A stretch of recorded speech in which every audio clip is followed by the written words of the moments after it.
Hello and welcome back to another speed build. I am Jess, or Simmered, or both, and today's build is on a 20 by 30 lot on Henford on Bagley.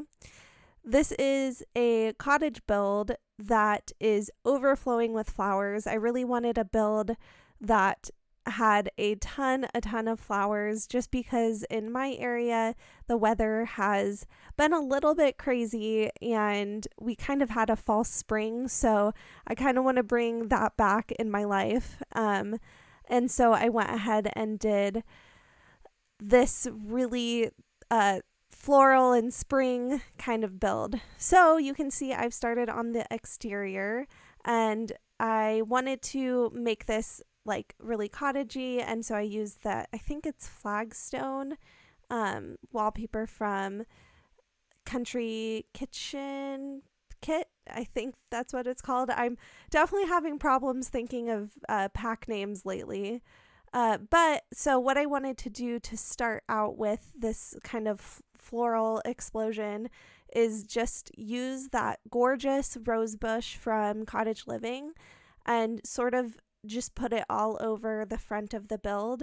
I just wanted to make it look really overgrown, and I love this bush. I think it's so beautiful, so I think this really made the front stand out and look great. And so here I am starting to place all the different kind of flowers that I used. I used a lot from Cottage Living, and then I used a lot of what I just placed. It's under the bush category in, well, I guess that's in Better Build and Buy, but I'm not really sure what it's supposed to be, but it's like my favorite flower in the game, so I used a lot of it, and I really like the orange swatch. So because it's my build, I used a lot of the orange. So hopefully you like it too. So you can see the majority of this build is me just placing a ton of flowers all around and trying to get the landscaping looking really nice, and I was so happy with how it came out. I think it was a little something different for me, and I used, different items that I don't always gravitate towards, especially like those pink flowers.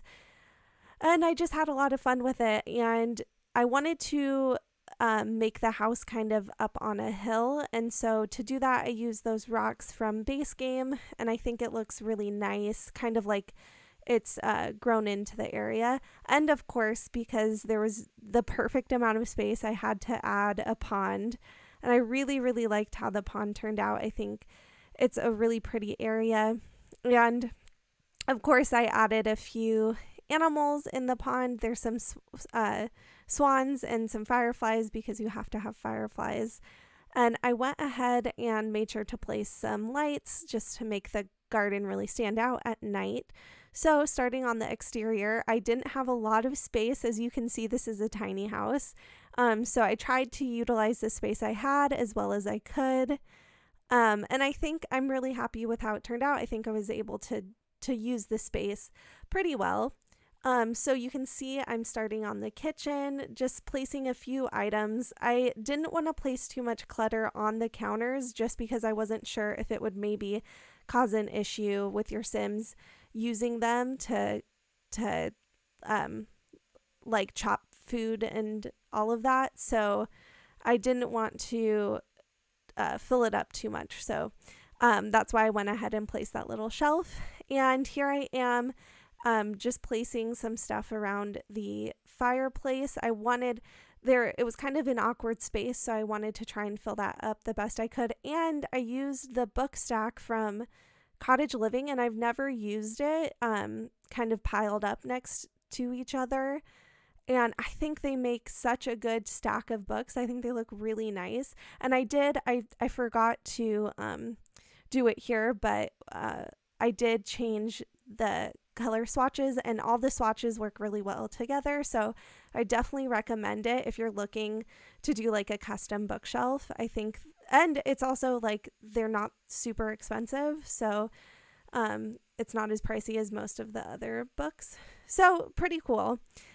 So here I am starting the bathroom, and it actually means this build is coming to an end, so thank you so much for watching. My origin ID is SimmeredJess, and you can download this on the gallery. I hope you have a great day. Bye.